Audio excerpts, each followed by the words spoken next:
ನಮಸ್ತೆ ಎಲ್ರಿಗೂ, ಹೇಗಿದ್ದೀರಾ? ವೆಲ್ಕಮ್ ಟು ಮನಸ್ಸು ಯೂಟ್ಯೂಬ್ ಚಾನಲ್. ಮನಸ್ಸು ಯೂಟ್ಯೂಬ್ ಚಾನಲ್ನ ಮತ್ತೊಂದು ವಿಡಿಯೋಗೆ ಸ್ವಾಗತ. ನಾನಿವತ್ತು ನಿಮಗೆ ತಿಳಿಸೋಕೆ ಬಂದಿರೋ ವಿಷಯ ಏನಪ್ಪ ಅಂದರೆ, ಕರ್ಕಾಟಕ ರಾಶಿಯವರಿಗೆ ಏಪ್ರಿಲ್ ತಿಂಗಳಿನ ಗ್ರಹ ಗೋಚಾರ ಫಲಿತಾಂಶವು ಹೇಗಿರಲಿದೆ, ಈ ಸಮಯದಲ್ಲಿ ಯಾವ ಗ್ರಹ ಸಂಚಾರದ ಪರಿಣಾಮದಿಂದಾಗಿ ನೀವು ಅತ್ಯಂತ ಹೆಚ್ಚಿನ ಶುಭ ಹಾಗೆ ನಕಾರಾತ್ಮಕ ಪರಿಣಾಮವನ್ನು ನೋಡಲಿದ್ದೀರಿ, ಯಾವ ಕ್ಷೇತ್ರದಲ್ಲಿ ಎಚ್ಚರಿಕೆ ನಿರ್ಧಾರದ ಜೊತೆಗೆ ನೀವು ಮುಂದುವರಿಯಬೇಕು, ಈ ಪ್ರಸ್ತುತ ಸಮಯದಲ್ಲಿ ವೃತ್ತಿ, ವ್ಯವಹಾರ, ಆರ್ಥಿಕತೆ, ಆರೋಗ್ಯ, ಶಿಕ್ಷಣ, ಕುಟುಂಬದಲ್ಲಿ ಏನೆಲ್ಲ ಬದಲಾವಣೆಗಳು ಇರಲಿದೆ, ಹಾಗೆ ಈ ಸಮಯದಲ್ಲಿ ಯಾವ ರೀತಿಯ ಸರಳ ಜ್ಯೋತಿಷ್ಯ ಪರಿಹಾರವನ್ನು ಅನುಸರಿಸಿದರೆ ಅತ್ಯಂತ ಹೆಚ್ಚಿನ ಸಕಾರಾತ್ಮಕ ಬದಲಾವಣೆಯನ್ನು, ಆರ್ಥಿಕ ಲಾಭವನ್ನು ನೋಡಬಹುದು ಎಂಬುದನ್ನು ಇವತ್ತಿನ ವಿಡಿಯೋದಲ್ಲಿ ವಿವರವಾಗಿ ತಿಳಿಯೋಣ.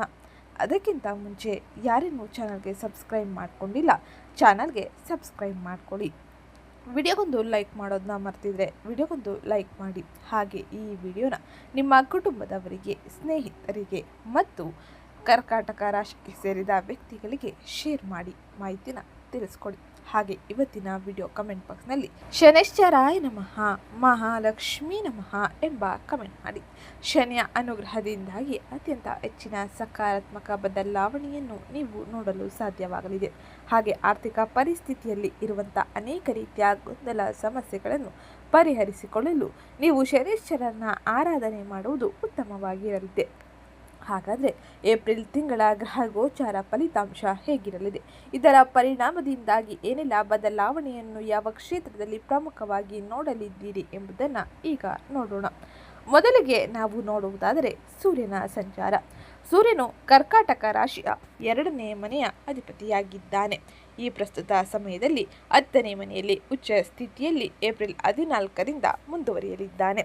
ಸೂರ್ಯನ ಸಂಚಾರದ ಪರಿಣಾಮದಿಂದಾಗಿ ಉದ್ಯೋಗದಲ್ಲಿ ಬಡ್ತಿ, ಆಡಳಿತಾತ್ಮಕ ಅಧಿಕಾರ, ಕೀರ್ತಿ ಹಾಗೆ ವೃತ್ತಿಯ ಮೂಲಕ ಆರ್ಥಿಕ ಲಾಭವನ್ನು ಪಡೆಯಲಿದ್ದೀರಿ. ಈ ಸಮಯದಲ್ಲಿ ಸೂರ್ಯನ ಸಂಚಾರದ ಪರಿಣಾಮದಿಂದಾಗಿ ಅತ್ಯಂತ ಹೆಚ್ಚಿನ ಶುಭ ಫಲಿತಾಂಶವನ್ನು ನೀವು ನಿರೀಕ್ಷಿಸಬಹುದಾಗಿರಲಿದೆ. ಈ ಸಮಯದಲ್ಲಿ ಕರ್ಕಾಟಕ ರಾಶಿಗೆ ಸೇರಿದ ವ್ಯಕ್ತಿಗಳಿಗೆ ಸೂರ್ಯನ ಸಂಚಾರವು ತುಂಬ ಶುಭ ಮತ್ತು ಪರಿಣಾಮದಾಯಕವಾಗಿರಲಿದೆ. ಈ ಸಮಯದಲ್ಲಿ ಸೂರ್ಯನು ನಿಮ್ಮ ಜಾತಕದ 10ನೇ ಮನೆಯಲ್ಲಿ ದಿಗ್ಬಲದೊಂದಿಗೆ ತನ್ನ ಉತ್ತುಂಗ ರಾಶಿ ಮೇಷರಾಶಿಯಲ್ಲಿ ಇರುತ್ತಾನೆ. ಇದು ನಿಮ್ಮ ವೃತ್ತಿ ಮತ್ತು ಕೆಲಸದ ಕ್ಷೇತ್ರದಲ್ಲಿ ಹೊಸ ಎತ್ತರವನ್ನು ತಲುಪುವಂತೆ ಮಾಡಲಿದೆ. ಉದ್ಯೋಗಿಗಳಿಗೆ ಈ ಸಮಯವು ಅಪಾರ ಬಡ್ತಿ, ಗೌರವ ಮತ್ತು ಅಧಿಕಾರದಲ್ಲಿ ಹೆಚ್ಚಳವನ್ನು ತರುತ್ತದೆ. ನಿಮ್ಮ ಕೆಲಸವನ್ನು ಎಲ್ಲೆಡೆ ಪ್ರಶಂಸಿಸುವಂತೆ ಮಾಡಲಿದೆ. ನಿಮ್ಮ ವಿರೋಧಿಗಳು ಸಹ ನಿಮ್ಮ ಕೌಶಲ್ಯ ಮತ್ತು ಕಠಿಣ ಪರಿಶ್ರಮವನ್ನು ಹೊಗಳಲಿದ್ದಾರೆ. ಹಿರಿಯ ಅಧಿಕಾರಿಗಳು ನಿಮ್ಮ ಬಗ್ಗೆ ತುಂಬಾ ಸಂತೋಷ ಪಡುತ್ತಾರೆ. ಕೆಲಸದ ಸ್ಥಳದಲ್ಲಿ ಮೊದಲಿಗಿಂತ ಹೆಚ್ಚಿನ ಜವಾಬ್ದಾರಿಯನ್ನು ನಿಮಗೆ ನೀಡಲಿದ್ದಾರೆ. ಇದರೊಂದಿಗೆ ನಿಮ್ಮ ಆದಾಯದಲ್ಲೂ ಗಮನಾರ್ಹ ಹೆಚ್ಚಳವಾಗುವ ಸಾಧ್ಯತೆ ಇರಲಿದೆ. ಆದಾಗ್ಯೂ ಈ ಯಶಸ್ಸಿನ ಅವಧಿಯಲ್ಲಿ ನಿಮ್ಮ ಸಹೋದ್ಯೋಗಿಗಳನ್ನು ನಿಮ್ಮೊಂದಿಗೆ ಕರೆದುಕೊಂಡು ಹೋಗಿ ಅವರೊಂದಿಗೆ ಸೌಹಾರ್ದತೆಯ ಸಂಬಂಧವನ್ನು ಕಾಪಾಡಿಕೊಳ್ಳಿ. ಬಹಳ ಮುಖ್ಯವಾಗಿರಲಿದೆ ಈ ಕೆಲಸವು, ಏಕೆಂದರೆ ತಂಡದ ಕೆಲಸ ಮಾತ್ರ ನಿಮಗೆ ಯಶಸ್ಸನ್ನು ಶಾಶ್ವತವಾಗಿ ಇರಿಸಿಕೊಳ್ಳಲು ಹೆಚ್ಚಿನ ಸಹಕಾರಿಯಾಗುತ್ತದೆ. ಈ ಸಂಚಾರದ ಸಮಯದಲ್ಲಿ ನೀವು ನಿಮ್ಮ ಕುಟುಂಬದ ಭವಿಷ್ಯದ ಬಗ್ಗೆ ಗಂಭೀರವಾಗಿ ಯೋಚಿಸಲಿದ್ದೀರಿ. ಆದರೆ ಕಾರ್ಯನಿರತತೆಯಿಂದಾಗಿ ನೀವು ಅವರಿಗೆ ಕಡಿಮೆ ಸಮಯವನ್ನು ನೀಡುವ ಸಾಧ್ಯತೆ ಇರಲಿದೆ. ನಿಮ್ಮ 2ನೇ ಮನೆಯ ಅಧಿಪತಿ ಸೂರ್ಯ ನಿಮ್ಮ 10ನೇ ಮನೆಯನ್ನು ಪ್ರವೇಶಿಸುವುದರಿಂದಾಗಿ ಉದ್ಯಮಿಗಳಿಗೆ ವಿಶೇಷವಾಗಿ ಪ್ರಯೋಜನಗಳು ಸಿಗಲಿದೆ. ನಿಮ್ಮ ವ್ಯವಹಾರವನ್ನು ವಿಸ್ತರಿಸಲು ಹಾಗೆ ನಿಮ್ಮ ಉಳಿತಾಯವನ್ನು ವ್ಯವಹಾರದಲ್ಲಿ ಹೂಡಿಕೆ ಮಾಡಲು ನೀವು ಯೋಜಿಸಬಹುದಾಗಿರಲಿದೆ. ಪೂರ್ವಜರ ವ್ಯವಹಾರಗಳಿಗೆ ಸಂಬಂಧಿಸಿದ ಜನರು ಈ ಸಮಯದಲ್ಲಿ ಉತ್ತಮ ಲಾಭವನ್ನು ಪಡೆಯುವ ಬಲವಾದ ಸೂಚನೆಗಳು ಇರಲಿದೆ. ಸರ್ಕಾರಿ ವಲಯಕ್ಕೆ ಸಂಬಂಧಿಸಿದ ಕೆಲಸದಲ್ಲಿ ಇರುವವರಿಗೆ ಸೂರ್ಯನ ಸಂಚಾರದ ಪರಿಣಾಮ ಹೆಚ್ಚಿನ ಪ್ರಯೋಜನಕಾರಿಯಾಗಿರಲಿದೆ. ವಾಹನ ಅಥವಾ ಕಟ್ಟಡದ ಸಂತೋಷವನ್ನು ಪಡೆಯುವ ಸಾಧ್ಯತೆ ಇರಲಿದೆ. ಸರ್ಕಾರಿ ಉದ್ಯೋಗಿಗಳಿಗೆ ಈ ಸಮಯದಲ್ಲಿ ಅತ್ಯಂತ ಹೆಚ್ಚಿನ ಯಶಸ್ಸಿನ ಸಮಯವಾಗಿರಲಿದೆ. ಆದಾಗ್ಯೂ ಈ ಸಂಚಾರದ ಸಮಯದಲ್ಲಿ ನಿಮ್ಮ ತಂದೆಯ ಆರೋಗ್ಯ ಸ್ವಲ್ಪ ಕ್ಷೀಣಿಸಬಹುದು. ಆದ್ದರಿಂದ ಅವರ ಆರೋಗ್ಯದ ಬಗ್ಗೆ ವಿಶೇಷ ಗಮನವನ್ನು ನೀಡಿ. ಹಾಗೆ ಈ ಸಮಯದಲ್ಲಿ ಸೂರ್ಯನ ಅನುಗ್ರಹವನ್ನು ಪಡೆಯಲು ಸೂರ್ಯನ ಮಂತ್ರವನ್ನು ಜಪಿಸುವುದು ಉತ್ತಮವಾಗಿರಲಿದೆ. ಇದರಿಂದಾಗಿ ನೀವು ಹೆಚ್ಚಿನ ಶುಭ ಫಲಿತಾಂಶವನ್ನು ನೋಡಬಹುದಾಗಿರಲಿದೆ. ಇನ್ನು ಈ ಸಮಯದಲ್ಲಿ ವೃಷಭ ರಾಶಿಯಲ್ಲಿ ಶುಕ್ರನ ಸಂಚಾರ. ಇದರಿಂದಾಗಿ ನೀವು ಅಂದರೆ ಕರ್ಕಾಟಕ ರಾಶಿಗೆ ಸೇರಿದ ಜನರು ಏನೆಲ್ಲ ಬದಲಾವಣೆಯನ್ನು ಕಾಣಲಿದ್ದೀರಿ ಎಂದು ನೋಡೋಣ. ಶುಕ್ರನು ಕರ್ಕಾಟಕ ರಾಶಿಯವರಿಗೆ ಅತ್ಯಂತ ಹೆಚ್ಚಿನ ಶುಭ ಫಲಿತಾಂಶವನ್ನು ನೀಡಲಿದ್ದಾನೆ. ಶುಕ್ರನು ಸ್ವಕ್ಷೇತ್ರದಲ್ಲಿ ತನ್ನ ಸಂಚಾರವನ್ನು ಮಾಡುವುದರಿಂದಾಗಿ ಈ ಸಮಯದಲ್ಲಿ ಆದಾಯದಲ್ಲಿ ಹೆಚ್ಚಳವನ್ನು ನೋಡಲಿದ್ದಾರೆ. ಉದ್ಯೋಗದಲ್ಲಿ ಅತ್ಯುತ್ತಮವಾದ ಅವಕಾಶಗಳು ಇರಲಿದೆ. ವ್ಯವಹಾರದಲ್ಲಿ ಹೊಸ ಒಪ್ಪಂದಗಳನ್ನು ಪಡೆಯುವ ಸಾಧ್ಯತೆ ಇರಲಿದ್ದು ಪ್ರಮುಖ ಗ್ರಾಹಕರನ್ನು ಈ ಸಮಯದಲ್ಲಿ ಆಕರ್ಷಿಸಲಿದ್ದಾರೆ. ಇದು ಭವಿಷ್ಯದಲ್ಲಿ ಲಾಭದಾಯಕವಾಗಿರಲಿದೆ. ನಿಮ್ಮ ಸಂಬಂಧಗಳು ಇನ್ನಷ್ಟು ಸಾಮರಸ್ಯದಿಂದ ಕೂಡಿರಲಿದೆ. ನಿಮ್ಮ ಪ್ರೇಮ ಜೀವನವು ಆಹ್ಲಾದಕರವಾಗಿರಲಿದೆ.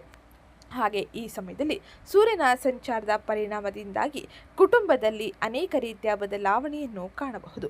ಕುಟುಂಬದಲ್ಲಿ ಅನೇಕ ರೀತಿಯ ಮನಸ್ತಾಪಗಳು ದೂರವಾಗಲಿದೆ. ಹೊಸ ಸಂಪರ್ಕಗಳು ನಿಮ್ಮ ಸಾಮಾಜಿಕ ವಲಯವನ್ನು ವಿಸ್ತರಿಸಲಿದೆ. ಇದು ಶುಕ್ರನು ಸ್ವಕ್ಷೇತ್ರದಲ್ಲಿ ತನ್ನ ಸಂಚಾರವನ್ನು ಮಾಡುವುದರಿಂದಾಗಿ ನೀವು ನೋಡುವ ಪ್ರಮುಖ ಬದಲಾವಣೆಯಾಗಿದ್ದು, ಇನ್ನು ಬುಧನ ಸಂಚಾರದ ಪರಿಣಾಮ ಹೇಗಿರಲಿದೆ ಎಂದು ನೋಡೋಣ.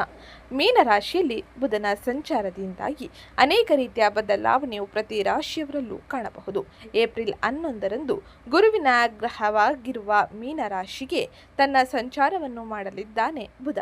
ಕರ್ಕಾಟಕ ರಾಶಿಯಲ್ಲಿ ಜನಿಸಿರುವ ವ್ಯಕ್ತಿಗಳಿಗೆ ಬುಧನ ಈ ಸಂಚಾರವು ಪ್ರಯೋಜನಕಾರಿ ಎಂದು ಸಾಬೀತುಪಡಿಸಬಹುದು. ಏಕೆಂದರೆ ಈ ಸಂಚಾರವು ನಿಮ್ಮ ರಾಶಿಗೆ ಹೋಲಿಸಿದರೆ 9ನೇ ಮನೆಯಲ್ಲಿ ನಡೆಯುತ್ತದೆ.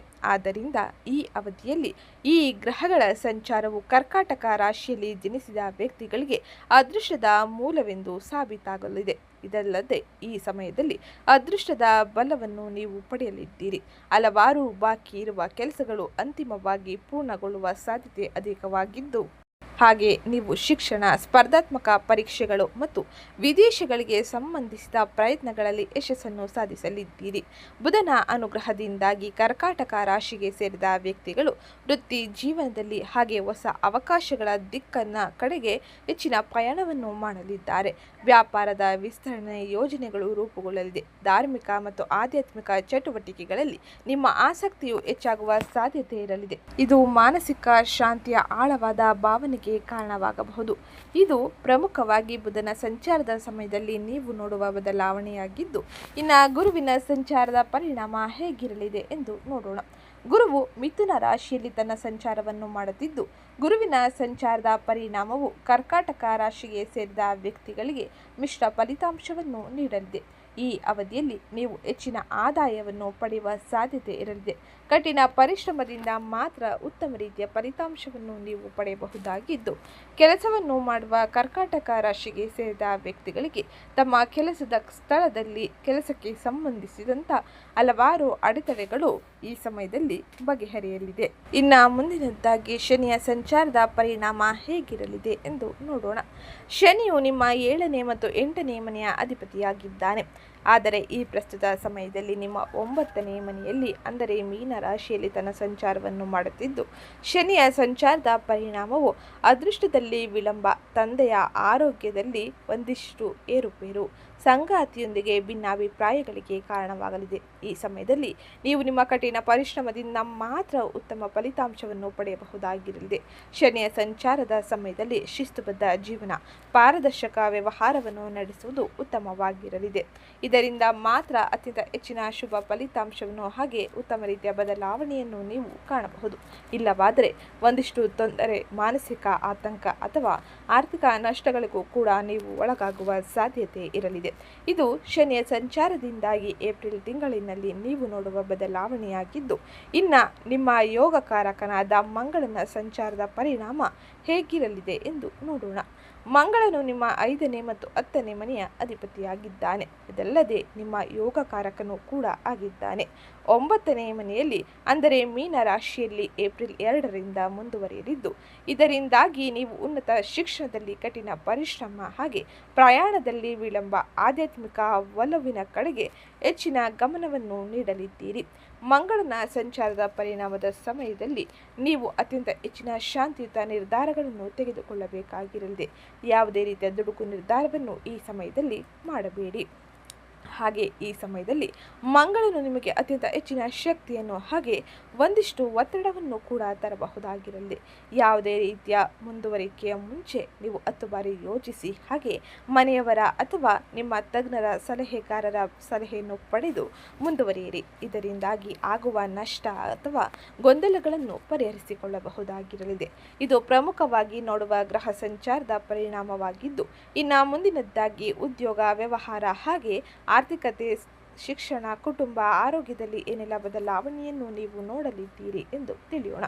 ಅದಕ್ಕಿಂತ ಮುಂಚೆ ಯಾರಿನ್ನೂ ಚಾನಲ್ಗೆ ಸಬ್ಸ್ಕ್ರೈಬ್ ಮಾಡಿಕೊಂಡಿಲ್ಲ, ಚಾನಲ್ಗೆ ಸಬ್ಸ್ಕ್ರೈಬ್ ಮಾಡ್ಕೊಳ್ಳಿ. ವಿಡಿಯೋಗೊಂದು ಲೈಕ್ ಮಾಡೋದನ್ನ ಮರ್ತಿದ್ರೆ ವಿಡಿಯೋಗೊಂದು ಲೈಕ್ ಮಾಡಿ. ಹಾಗೆ ಈ ವಿಡಿಯೋನ ನಿಮ್ಮ ಕುಟುಂಬದವರಿಗೆ, ಸ್ನೇಹಿತರಿಗೆ ಮತ್ತು ಇಲ್ಲಿ ಹೇಳುತ್ತಿರುವ ಕರ್ಕಾಟಕ ರಾಶಿಯವರಿಗೆ ಶೇರ್ ಮಾಡಿ. ಮೊದಲಿಗೆ ನಾವು ಕರ್ಕಾಟಕ ರಾಶಿಯವರ ಉದ್ಯೋಗ ಮತ್ತು ವೃತ್ತಿ ಜೀವನ ಹೇಗಿರಲಿದೆ ಎಂದು ನೋಡೋಣ.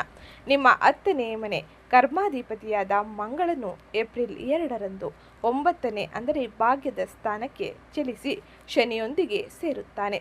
ಇದರಿಂದಾಗಿ ತಿಂಗಳ ಮೊದಲಾರ್ಧದಲ್ಲಿ ಅಧಿಕೃತ ಉದ್ದೇಶಗಳಿಗಾಗಿ ನೀವು ವ್ಯಾಪಕವಾಗಿ ಪ್ರಯಾಣಿಸಬೇಕಾಗಿ ಬರಲಿದೆ. ನಿಮ್ಮ ಕಾರ್ಯಗಳನ್ನು ಪೂರ್ಣಗೊಳಿಸುವಲ್ಲಿ ಸ್ವಲ್ಪ ಮಂದಗತಿಯನ್ನು ನೀವು ಗಮನಿಸಲಿದ್ದೀರಿ. ನಿಮ್ಮ ಮೇಲಾಧಿಕಾರಿಗಳೊಂದಿಗೆ ಸೈದ್ಧಾಂತಿಕ ಭಿನ್ನಾಭಿಪ್ರಾಯಗಳು ಅಥವಾ ಸಣ್ಣ ಪುಟ್ಟ ಘರ್ಷಣೆಗಳನ್ನು ಎದುರಿಸುವ ಸಾಧ್ಯತೆ ಈ ಸಮಯದಲ್ಲಿ ಇರಲಿದೆ. ಆದರೆ ಏಪ್ರಿಲ್ 14ರಂದು 10ನೇ ಮನೆಯಲ್ಲಿ ಸೂರ್ಯನು ಉಚ್ಚ ಸ್ಥಿತಿಯನ್ನು ಪಡೆಯುವುದರಿಂದಾಗಿ ನಿಮಗೆ ಆಳವಾದ ವರದಾನವನ್ನು ಸೂರ್ಯನು ನೀಡಲಿದ್ದಾನೆ. ನಿಮ್ಮ ವೃತ್ತಿ ಜೀವನದಲ್ಲಿ ಅತಿ ಎತ್ತರದ ಶಿಖರವನ್ನು ವಶಪಡಿಸಿಕೊಳ್ಳಲಿದ್ದೀರಿ. ಇದು ನಿಮಗೆ ಅತ್ಯಂತ ಹೆಚ್ಚಿನ ಶುಭ ಸಮಯವಾಗಿರಲಿದೆ. ನೀವು ಕುತೂಹಲದಿಂದ ಕಾಯುತ್ತಿದ್ದ ಬಡ್ತಿ ಅಥವಾ ವರ್ಗಾವಣೆ ಅಥವಾ ನಿಮ್ಮ ಇಚ್ಛೆಗೆ ಅನುಸಾರವಾಗಿ ನೀವು ಅತ್ಯಂತ ಹೆಚ್ಚಿನ ಶುಭ ಮತ್ತು ನಿಮ್ಮ ಆಸೆಗಳ ಈಡೇರಿಕೆಯನ್ನು ನಿಮ್ಮ ವೃತ್ತಿ ಕ್ಷೇತ್ರದಲ್ಲಿ ನೀವು ಮಾಡಬಹುದಾಗಿರಲಿದೆ. ಸರ್ಕಾರಿ ನೌಕರರು ಅಥವಾ ರಾಜಕಾರಣಿಗಳು ಅಸಾಧಾರಣ ಅಧಿಕಾರವನ್ನು ಪಡೆಯುತ್ತಾರೆ. ಕಚೇರಿಯಲ್ಲಿ ನಿಮ್ಮ ಮಾತಿನ ಸಂಪೂರ್ಣ ತೂಕವು ಹೆಚ್ಚಾಗಲಿದೆ. ನಿಮ್ಮ ನೈಸರ್ಗಿಕ ನಾಯಕತ್ವದ ಗುಣಗಳನ್ನು ಎಲ್ಲರೂ ಮೆಚ್ಚಲಿದ್ದೀರಿ. ಇದರಿಂದಾಗಿ ನೀವು ಹೆಚ್ಚಿನ ಸಂತೋಷವನ್ನು ಹಾಗೆ ಬದಲಾವಣೆಯನ್ನು ವೃತ್ತಿ ಕ್ಷೇತ್ರದಲ್ಲಿ ಕಾಣಬಹುದಾಗಿರಲಿದೆ. ಇನ್ನು ಮುಂದಿನದ್ದಾಗಿ ಹಣಕಾಸು ಮತ್ತು ಸಂಪತ್ತಿಗೆ ಸಂಬಂಧಿಸಿದಂತೆ ಕರ್ಕಾಟಕ ರಾಶಿಗೆ ಸೇರಿದ ವ್ಯಕ್ತಿಗಳಿಗೆ ಏಪ್ರಿಲ್ ತಿಂಗಳು ಹೇಗಿರಲಿದೆ ಎಂದು ನೋಡೋಣ. ಆರ್ಥಿಕವಾಗಿ ಈ ತಿಂಗಳು ದ್ವಿತೀಯಾರ್ಧದಲ್ಲಿ ಅದ್ಭುತವಾದ ಫಲಿತಾಂಶವನ್ನು ನೀಡಲಿದೆ. ಕರ್ಕಾಟಕ ರಾಶಿಗೆ ಸೇರಿದ ವ್ಯಕ್ತಿಗಳ 2ನೇ ಧನಾಧಿಪತಿ ಸೂರ್ಯನು 10ನೇ ಅಂದರೆ ವೃತ್ತಿ ಮನೆಗೆ ಉಚ್ಚನಾಗಿ ತನ್ನ ಪ್ರವೇಶವನ್ನು ಪಡೆಯುವುದರಿಂದಾಗಿ ಇದರರ್ಥ ನಿಮ್ಮ ವೃತ್ತಿಪರ ಶ್ರೇಣಿ ಮತ್ತು ಕಠಿಣ ಪರಿಶ್ರಮದ ಮೂಲಕ ನೀವು ಅಪಾರ ಸಂಪತ್ತನ್ನು ಗಳಿಸಲಿದ್ದೀರಿ ಎಂದು. ಇದಲ್ಲದೆ ಏಪ್ರಿಲ್ 19ರಂದು 4ನೇ ಮತ್ತು 11ನೇ ಮನೆಯ ಅಧಿಪತಿಯಾದ ಶುಕ್ರನು ತನ್ನ ಸ್ವಂತ ಮತ್ತು 11ನೇ ಮನೆಯಲ್ಲಿ ನಂಬಲಾಗದಷ್ಟು ಪ್ರಬಲವಾಗಿ ಇರುವುದರಿಂದಾಗಿ ಆಸ್ತಿಗಳು ಅಥವಾ ವಾಹನದ ಮಾರಾಟದ ಮೂಲಕ ಉತ್ತಮ ಲಾಭವನ್ನು ತರುತ್ತಾನೆ. ನಿಮ್ಮ ಕನಸಿನ ಮನೆ ಅಥವಾ ಕಾರನ್ನು ಖರೀದಿಸುವ ಸಾಧ್ಯತೆ ಈ ಸಮಯದಲ್ಲಿ ಇರಲಿದೆ. ಅನೇಕ ರೀತಿಯ ನಿಮ್ಮ ಅಪೂರ್ಣ ಕೆಲಸಗಳು ಪೂರ್ಣಗೊಳ್ಳಲಿದೆ. ಹಾಗೆ 8ನೇ ಮನೆಯಲ್ಲಿ ರಾಹು ಕುಳಿತಿದ್ದರಿಂದಾಗಿ ಈ ಸಮಯದಲ್ಲಿ ಶುಕ್ರನ ಸಂಪೂರ್ಣ ಬಲವು ಹಳೆಯ ಸಾಲಗಳ ವಸೂಲಿಗೆ ಕಾರಣವಾಗಲಿದೆ. ನಿಮ್ಮ ಎಲ್ಲ ಆರ್ಥಿಕ ಅಡೆತಡೆಗಳನ್ನು ಕೂಡ ನೀವು ಈ ಸಮಯದಲ್ಲಿ ಪರಿಹರಿಸಿಕೊಳ್ಳಲಿದ್ದೀರಿ. ಇದರಿಂದಾಗಿ ಹೆಚ್ಚಿನ ಆರ್ಥಿಕ ಲಾಭವನ್ನು ಹಾಗೆ ಆರ್ಥಿಕ ಸುಧಾರಣೆಯನ್ನು ನೀವು ಕಾಣಬಹುದಾಗಿರಲಿದೆ. ಇದು ಏಪ್ರಿಲ್ ತಿಂಗಳಿನಲ್ಲಿ ಪ್ರಮುಖವಾಗಿ ಕರ್ಕಾಟಕ ರಾಶಿಯವರು ಗ್ರಹ ಸಂಚಾರದಿಂದಾಗಿ ನೋಡುವ ಬದಲಾವಣೆಯಾಗಿದ್ದು, ಇನ್ನು ಮುಂದಿನದ್ದಾಗಿ ಆರೋಗ್ಯ ಮತ್ತು ಆರೋಗ್ಯಕ್ಕೆ ಸಂಬಂಧಿಸಿದ ವಿಚಾರದಲ್ಲಿ ನೀವು ಅಂದರೆ ಕರ್ಕಾಟಕ ರಾಶಿಗೆ ಸೇರಿದ ವ್ಯಕ್ತಿಗಳು ಏನೆಲ್ಲ ಬದಲಾವಣೆಯನ್ನು ಕಾಣಲಿದ್ದೀರಿ, ಯಾವ ರೀತಿಯ ಎಚ್ಚರಿಕೆ ನಿರ್ಧಾರಗಳ ಜೊತೆಗೆ ಈ ಸಮಯದಲ್ಲಿ ನೀವು ಮುಂದುವರಿಯಬೇಕು ಎಂಬುದನ್ನು ಈಗ ನೋಡೋಣ. ಹಾಗೆ ರಾಹುವಿನ ಸಂಚಾರದ ಪರಿಣಾಮವು ಆರೋಗ್ಯದಲ್ಲಿ ಅನೇಕ ರೀತಿಯ ಬದಲಾವಣೆಯನ್ನು ಕೂಡ ತರಬಹುದು. ರಾಹು ನಿಮ್ಮ 8ನೇ ಮನೆಯಲ್ಲಿ ಅಂದರೆ ಕುಂಭ ರಾಶಿಯಲ್ಲಿ ತನ್ನ ಸಂಚಾರವನ್ನು ಮಾಡುವುದರಿಂದಾಗಿ ಗುರುವು ನಿಮ್ಮ 12ನೇ ಮನೆ ಅಂದರೆ ಮಿಥುನ ರಾಶಿಯಲ್ಲಿ ನೆಲೆಸಿದ್ದರಿಂದಾಗಿ ನಿಮ್ಮ ಆರೋಗ್ಯದ ಕಡೆ ನಿರ್ಲಕ್ಷ್ಯ ಮಾಡುವುದು ಕಟ್ಟುನಿಟ್ಟಾಗಿ ನಿಷೇಧಿಸಬೇಕಾಗಿರಲಿದೆ. ಏಕೆಂದರೆ ಹಠಾತ್ ವಿವರಿಸಲಾಗದ ಜ್ವರಗಳು ಅಥವಾ ಸಣ್ಣ ಪುಟ್ಟ ಸೋಂಕುಗಳು ನಿಮ್ಮನ್ನು ಕಾಡಬಹುದು. ಏಪ್ರಿಲ್ 2ರಿಂದ ನಿಮ್ಮ 9ನೇ ಮನೆಯಲ್ಲಿ ಶನಿ ಮಂಗಳನ ಸಂಯೋಗವು ನಿಮ್ಮ ತೊಡೆಗಳು, ಸೊಂಟ ಅಥವಾ ಮೊಣಕಾಲಿನಲ್ಲಿ ನೋವನ್ನು ಉಂಟು ಮಾಡಬಹುದು. ದೂರದ ಪ್ರಯಾಣವು ವಿಪರೀತ ದೈಹಿಕ ಆಯಾಸಕ್ಕೆ ಕಾರಣವಾಗಲಿದೆ. ಏಪ್ರಿಲ್ 14ರಂದು ಸೂರ್ಯನು ಬಲವಾದ ಶಕ್ತಿಯನ್ನು ಪಡೆದುಕೊಳ್ಳುತ್ತಾನೆ. ತದಾದ ನಂತರದಲ್ಲಿ ನಿಮ್ಮ ರೋಗ ನಿರೋಧಕ ಶಕ್ತಿ ಭಾರಿ ಉತ್ತೇಜನವನ್ನು ಪಡೆಯಲಿದೆ.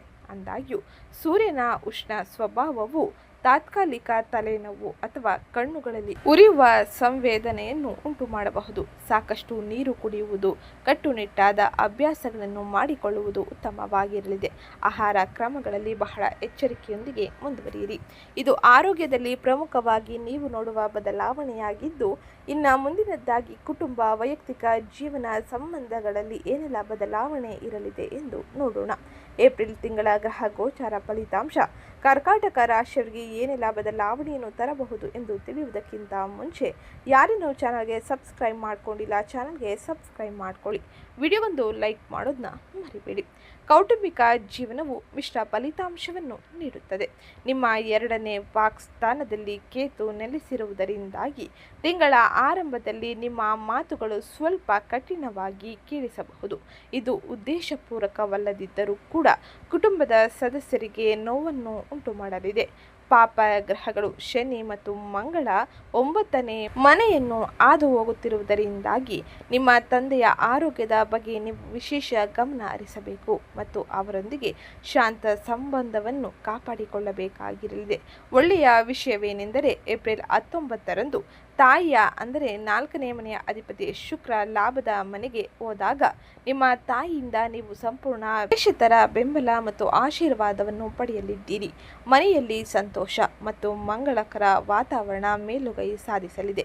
ನಿಮ್ಮ ಜೀವನ ಸಂಗಾತಿಯೊಂದಿಗಿನ ಸಣ್ಣ ಪುಟ್ಟ ತಪ್ಪು ತಿಳುವಳಿಕೆಗಳು ಕೂಡ ಈಗ ಮಾಯವಾಗಲಿದೆ. ಪ್ರೀತಿ ಮತ್ತು ಸಾಮರಸ್ಯವು ಮತ್ತೆ ಅರಳಲು ಅನುವು ಮಾಡಿಕೊಳ್ಳಲಿದೆ. ಹಾಗೆ ಈ ಸಮಯದಲ್ಲಿ ಕುಟುಂಬ ಜೀವನದಲ್ಲಿ ತಾಳ್ಮೆಯಿಂದ ವರ್ತಿಸುವುದು, ನೀವು ನಿಮ್ಮ ಮಾತಿನಲ್ಲಿ ಒಂದಿಷ್ಟು ಪ್ರೀತಿ ವಿಶ್ವಾಸವನ್ನು ಬೆರೆಸುವುದು ಬಹು ಮುಖ್ಯವಾಗಿರಲಿದೆ. ಮಕ್ಕಳ ವಿಷಯದಲ್ಲಿ ಹಾಗೆ ಕುಟುಂಬ ಹಿರಿಯರ ಸದಸ್ಯರ ವಿಷಯದಲ್ಲಿ ಬಹಳ ಎಚ್ಚರಿಕೆ ಇರಲಿ. ಯಾವುದೇ ರೀತಿಯ ಕಠಿಣ ಮಾತುಗಳನ್ನು ಆಡಬೇಡಿ. ಇದರಿಂದಾಗಿ ಸಂಬಂಧಗಳು ಹಾಗೆ ಮನಸ್ಸು ಒಡೆಯುವ ಸಾಧ್ಯತೆ ಇರಲಿದೆ. ಇದು ಕುಟುಂಬ ಜೀವನದಲ್ಲಿ ಪ್ರಮುಖವಾಗಿ ನೀವು ನೋಡುವ ಬದಲಾವಣೆಯಾಗಿದ್ದು, ಇನ್ನು ಸ್ವ ಉದ್ಯೋಗ ವ್ಯಾಪಾರವನ್ನು ಮಾಡುತ್ತಿರುವ ಕರ್ಕಾಟಕ ರಾಶಿಗೆ ಸೇರಿದ ವ್ಯಕ್ತಿಗಳಿಗೆ ಈ ಸಮಯದ ಗ್ರಹ ಗೋಚಾರ ಫಲಿತಾಂಶ ಹೇಗಿರಲಿದೆ ಎಂದು ನೋಡೋಣ. ವ್ಯಾಪಾರ ಮತ್ತು ಸ್ವ ಉದ್ಯೋಗವನ್ನು ಮಾಡುತ್ತಿರುವ ಕರ್ಕಾಟಕ ರಾಶಿಗೆ ಸೇರಿದ ವ್ಯಕ್ತಿಗಳಿಗೆ 7ನೇ ಮನೆ ವ್ಯಾಪಾರಾಧಿಪತಿಯಾದ ಶನಿ 9ನೇ ಮನೆಯಲ್ಲಿ ಮಂಗಳನೊಂದಿಗೆ ಸೇರುವುದರಿಂದಾಗಿ ತಿಂಗಳ ಮೊದಲಾರ್ಧದಲ್ಲಿ ವ್ಯಾಪಾರ ಪಾಲುದಾರರೊಂದಿಗೆ ಕೆಲವು ಕಿರಿಕಿರಿಗಳು ಅಥವಾ ವಿಳಂಬಗಳನ್ನು ನೀವು ಎದುರಿಸಲಿದ್ದೀರಿ. ಯಾವುದೇ ಹೊಸ ಒಪ್ಪಂದಗಳಿಗೆ ಸಹಿ ಹಾಕುವ ಮೊದಲು ದಾಖಲೆಗಳನ್ನು ಸಂಪೂರ್ಣವಾಗಿ ಪರಿಶೀಲಿಸುವುದು ಮತ್ತು ಅರ್ಥ ಮಾಡಿಕೊಳ್ಳುವುದು ಸಂಪೂರ್ಣವಾಗಿ ಅತ್ಯವಶ್ಯಕವಾಗಿರಲಿದೆ. ರಫ್ತು ಆಮದು ವಲಯದಲ್ಲಿ ತೊಡಗಿರುವವರಿಗೆ ಲಾಜಿಸ್ಟಿಕ್ ವಿಳಂಬಗಳನ್ನು ಎದುರಿಸುವ ಸಾಧ್ಯತೆ ಅಧಿಕವಾಗಿದ್ದು, ಅಂದಾಗ್ಯೂ ಏಪ್ರಿಲ್ 19ರ ನಂತರದಲ್ಲಿ 11ನೇ ಮನೆಯ ಲಾಭಾಧಿಪತಿಯಾದ ಶುಕ್ರನು ತನ್ನ ಸ್ವಂತ ರಾಶಿಯನ್ನು ಪ್ರವೇಶಿಸುವುದರಿಂದಾಗಿ ತಕ್ಷಣ ನಿಮ್ಮ ವ್ಯಾಪಾರದ ಸಂಪೂರ್ಣ ದೃಶ್ಯವು ಅದ್ಭುತವಾಗಿ ರೂಪಾಂತರಗೊಳ್ಳುತ್ತದೆ. ನಿಮ್ಮ ಬ್ರ್ಯಾಂಡ್ ಇಮೇಜ್ ಮತ್ತು ಮಾರುಕಟ್ಟೆಯ ಖ್ಯಾತಿಯು ಹೆಚ್ಚಾಗುತ್ತದೆ.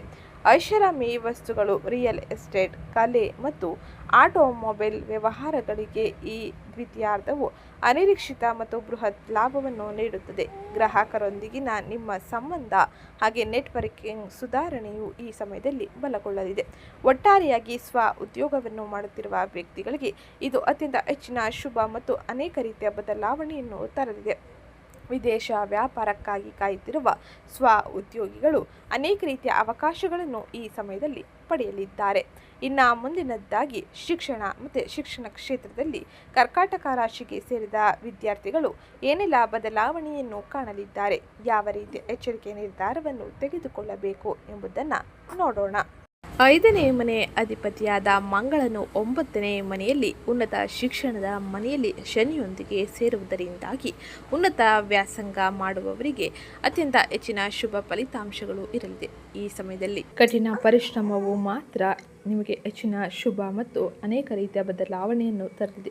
ಏಕಾಗ್ರತೆಯಿಂದ ಓದುವುದರಿಂದ ಮಾತ್ರ ಯಶಸ್ಸು ಬರುತ್ತದೆ. ಹಗಲುಗನಸು ಕಾಣುವ ಅವಕಾಶವಿಲ್ಲ. ಏಪ್ರಿಲ್ 14ರ ನಂತರ 10ನೇ ಮನೆಯಲ್ಲಿರುವ ಉಚ್ಚ ಸೂರ್ಯನು ಸಿವಿಲ್ ಸರ್ವಿಸ್ ಅಥವಾ ಗ್ರೂಪ್ ಪರೀಕ್ಷೆಗಳಂತಹ ಸರ್ಕಾರಿ ಸ್ಪರ್ಧಾತ್ಮಕ ಪರೀಕ್ಷೆಗಳಿಗೆ ಹಾಜರಾಗುವ ವಿದ್ಯಾರ್ಥಿಗಳಿಗೆ ರ್ಯಾಂಕ್ ತರುವ ಅದ್ಭುತ ಯಶಸ್ಸನ್ನು ನೀಡುತ್ತಾನೆ. ಇನ್ನು 12ನೇ ಮನೆಯಲ್ಲಿ ಗುರು ವಿದೇಶಿ ಶಿಕ್ಷಣಕ್ಕಾಗಿ ಪ್ರಯತ್ನಿಸುತ್ತಿರುವವರಿಗೆ ಹೆಚ್ಚು ಒಲವು ತೋರುತ್ತಾನೆ.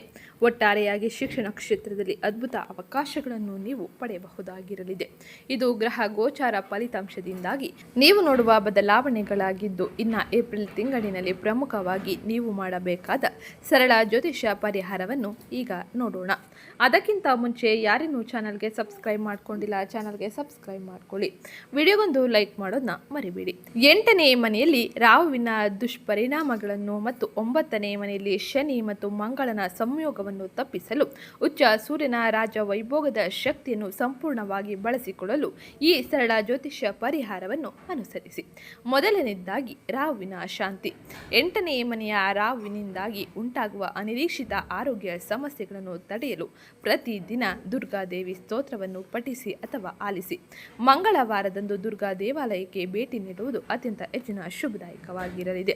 ಇನ್ನು ಪಿತೃಗಳ ಸೇವೆ, ಹಾಗೆ ಈ ಸಮಯದಲ್ಲಿ ತಂದೆಯ ಸೇವೆ ಮಾಡುವುದು ಅತ್ಯಂತ ಶುಭದಾಯಕವಾಗಿರಲಿದೆ. 9ನೇ ಮನೆಯಲ್ಲಿ ಜ್ಯೋತಿಷ್ಯದ ದೋಷವಿರುವುದರಿಂದಾಗಿ ನಿಮ್ಮ ತಂದೆ ಅಥವಾ ಮಾರ್ಗದರ್ಶಕರನ್ನು ಆಳವಾಗಿ ಗೌರವಿಸುವುದು, ಅವರಿಗೆ ಸೇವೆ ಮಾಡುವುದು ಮತ್ತು ಅವರ ಸಲಹೆಯನ್ನು ಕಟ್ಟುನಿಟ್ಟಾಗಿ ಪಾಲಿಸುವುದು ಅದೃಷ್ಟ ಮತ್ತು ಯಶಸ್ಸನ್ನು ಆಕರ್ಷಿಸುತ್ತದೆ. ಇನ್ನು ಕೊನೆಯದಾಗಿ ಶಿವನ ಆರಾಧನೆ. ನಿಮ್ಮ ರಾಶ್ಯಾಧಿಪತಿಯಾದ ಚಂದ್ರನ ಬಲವನ್ನು ಹೆಚ್ಚಿಸಲು ಮತ್ತು ಶನಿ ಮಂಗಳನ ದೋಷವನ್ನು ನಿವಾರಿಸಲು ಸೋಮವಾರದಂದು ಶಿವನಿಗೆ ಜಲಾಭಿಷೇಕ ಮತ್ತು ರುದ್ರಾಭಿಷೇಕ ಮಾಡುವುದು ಅತ್ಯಂತ ಹೆಚ್ಚಿನ ಶುಭದಾಯಕವಾಗಿರಲಿದೆ. ಇದು ಇವತ್ತಿನ ವಿಡಿಯೋ ಆಗಿತ್ತು. ವಿಡಿಯೋ ಇಷ್ಟ ಆಗಿದ್ದಲ್ಲಿ ವಿಡಿಯೋಗೊಂದು ಲೈಕ್ ಮಾಡಿ, ಚಾನಲ್ಗೆ ಸಬ್ಸ್ಕ್ರೈಬ್ ಮಾಡ್ಕೊಳ್ಳೋದನ್ನ ಮರಿಬೇಡಿ. ಹಾಗೆ ಈ ವಿಡಿಯೋನ ನಿಮ್ಮ ಕುಟುಂಬದವರಿಗೆ, ಸ್ನೇಹಿತರಿಗೆ ಮತ್ತು ಕರ್ಕಾಟಕ ರಾಶಿಗೆ ಸೇರಿದ ವ್ಯಕ್ತಿಗಳಿಗೆ ಶೇರ್ ಮಾಡಿ ಮಾಹಿತಿನ ತಿಳಿಸ್ಕೊಡಿ. ಜೊತೆಗೆ ಇವತ್ತಿನ ವಿಡಿಯೋ ಕಮೆಂಟ್ ಬಾಕ್ಸಲ್ಲಿ ಶಂ ಶನಿಶ್ಚರಾಯ ನಮಃ, ಮಹಾಲಕ್ಷ್ಮಿಯೇ ನಮಃ ಎಂಬ ಕಮೆಂಟ್ ಮಾಡಿ. ಸಿಗ್ತೀನಿ ನೆಕ್ಸ್ಟ್ ವಿಡಿಯೋದಲ್ಲಿ.